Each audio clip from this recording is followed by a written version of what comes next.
Assalamualaikum, selamat datang dan kembali di channel Baba Bre.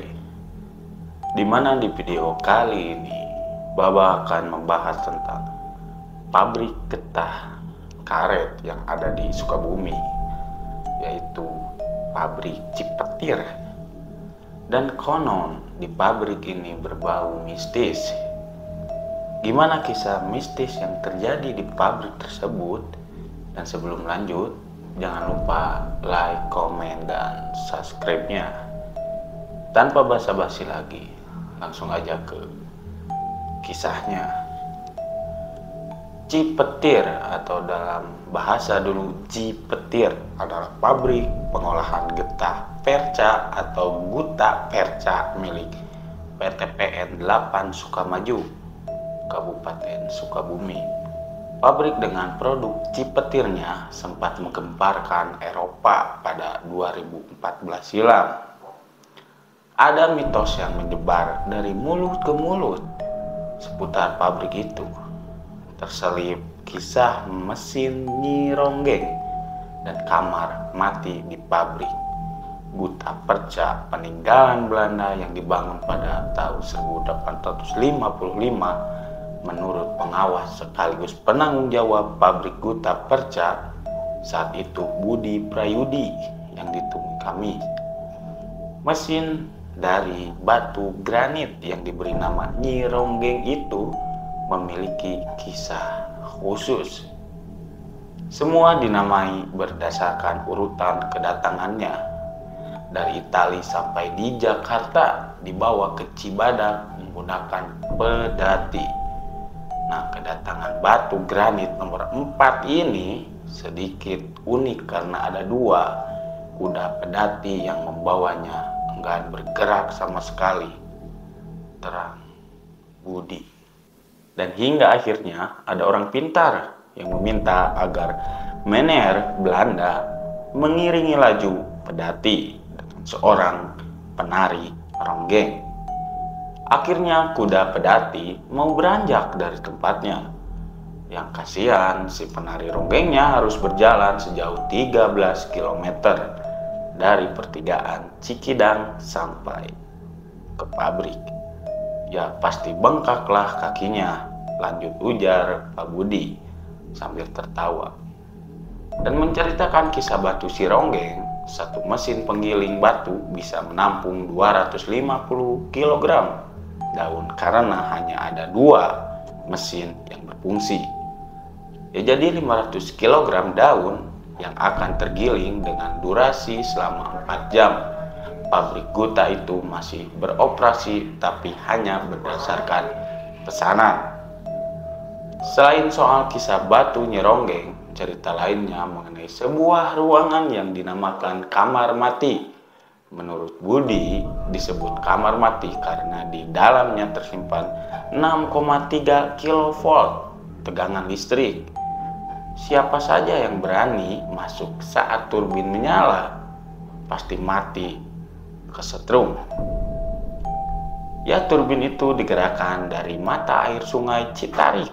Dari mesin itu kebetulan listrik pabrik dan mes pekerja hingga peralatan pengolahan dialirkan. Dan belum pernah ada yang pekerja kecelakaan di kamar mati. Tapi dulu ada pekerja Belanda di bagian perebusan yang tewas kecemplung ke dalam bak rebus karena mengantuk.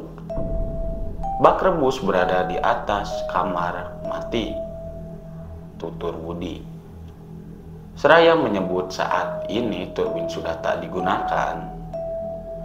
Setelah diganti genset, lainnya juga dirasakan pekerja di pabrik itu.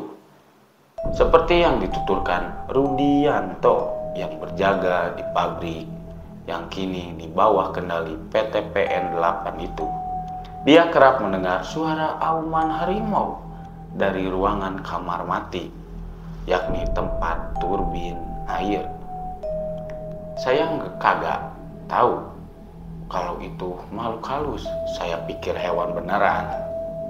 Saya baru tahu itu makhluk halus dari saudara saya, Nana, yang bertugas di sini lebih dulu, lanjut Pak Rudi, yang mengaku sudah 4 tahun bekerja di pabrik itu saat ditemui hari Kamis pada tanggal 4 bulan 12 2014. Lain Rudi, lain juga kisah Nana di pabrik yang dibangun orang Belanda pada tahun 1855 itu pun dia pernah melihat pasukan Belanda berbaris hingga nona Belanda yang berjalan di dalam pabrik.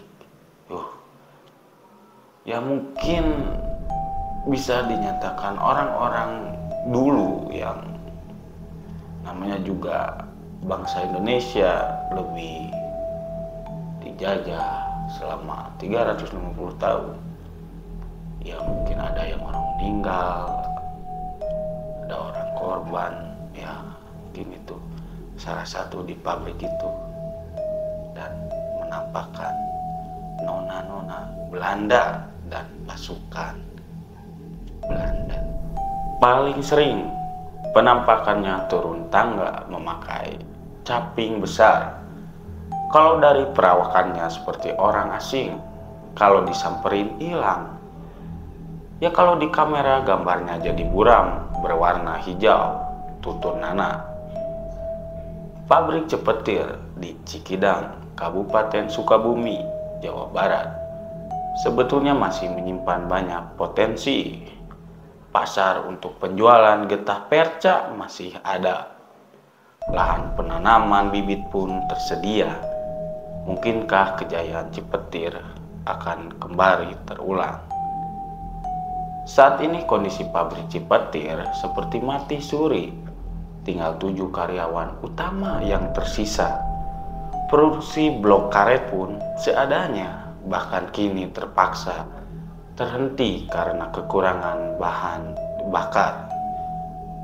Ya, sekarang belum ada bensinnya, jadi belum bisa olah semacam bensol itu. Kalau ada bensin baru bisa ngolah lagi, kata penanggung jawab pabrik yaitu Pak Budi. Produksi bulanan pabrik saat ini 300 kg karet gutak. Itu untuk memenuhi pesanan beberapa perusahaan mengekspor ke luar negeri. Harga per kilogramnya adalah 300 US dollar. Pada tahun 2005 masih kuat 4 ton, kalau saat ini paling 700 kg buta, tapi pemesan jarang sampai segitu. Tambahnya ya mungkin yang namanya perusahaan pasti ada dikala di atas dan dikala di bawah. Mungkin dikalanya di zaman dulu pabrik ini terkenal dan sangat terpercaya. Namun Pak Budi yakin pabrik masih berkembang lagi bila ada investor yang serius. Dia yakin pabrik itu kembali berjaya. Apalagi kini sudah dikenal masyarakat lewat kisah terdamparnya lempengan di Eropa. Pasar masih ada, bibit juga kita ada 1000. Bisa dipanen 10 tahun lagi. Lahan kosong masih banyak di tengah hutan. Itu ada kebun singkong, bisa kita tanami perca, terangnya Pak Budi. PT PN memiliki lahan 6.000 hektar di kawasan tersebut. Kini sebagian besar ditanami kelapa sawit. Bila pabrik berkembang, bukan tidak mungkin sebagian lahan itu bisa kembali ditanami perca. Kejayaan Cipetir yang mendunia pun bisa dibangkitkan lagi. Ya, apapun bisa terjadi. Dan pabrik getah perca di Cipetir, Cikidang, Kabupaten Sukabumi pernah mengalami masa jaya. Produksi mereka menjadi primadona hingga ke belahan bumi Eropa. Tak heran dalam sebuah foto ada pose beberapa petingginya yang tampil elegan. Dalam sebuah foto yang diperoleh oleh Budi Prayudi, pengawas sekaligus penanggung jawab pabrik Guta Versa Cipetir, terlihat beberapa pria bule yang diyakini sebagai pemilik pabrik asal Belanda. Mereka berpose di depan kantor induk Cipetir. Ya, mungkin ada dokumentasi fotonya, bisa dilihat. Dengan berpakaian elegan layaknya seorang Belanda, orang-orang Belanda.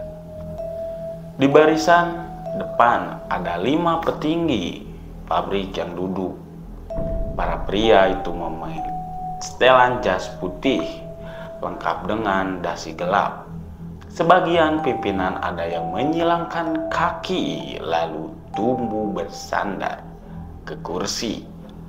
Sisanya berpose biasa sambil menatap serius ke kamera. Di bagian belakang ada 16 orang yang berjajar membentuk barisan sambil menghadap kamera. Sebagian di antara mereka ada warga pribumi yang tampil elegan dengan jas dan dasi. Yang tersenyum tak sedikit juga hanya memasang mimik wajah serius. Menurut Pak Budi, foto ini merupakan dokumentasi Tropen Museum di Belanda. Dia mendapatkannya dari informasi website resmi museum tersebut. Diduga pengambilan foto dilakukan saat awal pabrik berdiri tahun 1921. Selain foto itu, ada juga gambar lain yang menunjukkan suasana kerja di dalam pabrik dan wajah kepala pabrik pertama sejak diaktifkan pada tahun 1921. Perkebunan Cipetir dipegang oleh WN Belanda oleh administratur Van Lennep, warga Belanda, menjadi sentral utama Guta Verza dengan luas 782 hektar. Kini hanya tersisa 282 hektar saja, terang Pak Budi.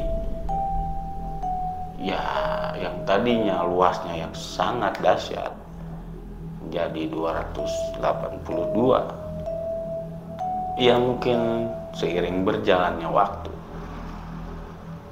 ada kala di atas dan di bawah, mungkin di balik terkenalnya pabrik Cipetir tersimpan dan hal yang mistis. Gimana menurut kalian? Apakah pabrik ini yang dulunya terkenal dan sekarang karyawannya tinggal sedikit, yang dulu jaya skala jadi meredup? Dan dari mulut ke mulut, hal-hal yang terjadi di pabrik tersebut lumayan mistis. Begitulah kisah dari pabrik Cipetir. Dan di balik kejayaannya tersimpan hal-hal yang sangat kental dengan kemistisannya. Dan gimana menurut kalian?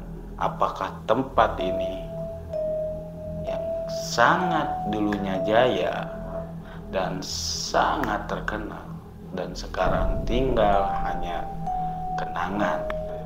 Mungkin sekarang masih ada, tapi yang dari pembahasan tadi, pabrik ini hanya seperti mati suri. Begitulah kisahnya. Kalau kalian suka dengan video ini, jangan lupa like, komen, dan subscribe. Karena semua itu akan membuat semangat Babah membuat konten-konten berikutnya. See you next video Babah Bre. Maybe my life, my wow.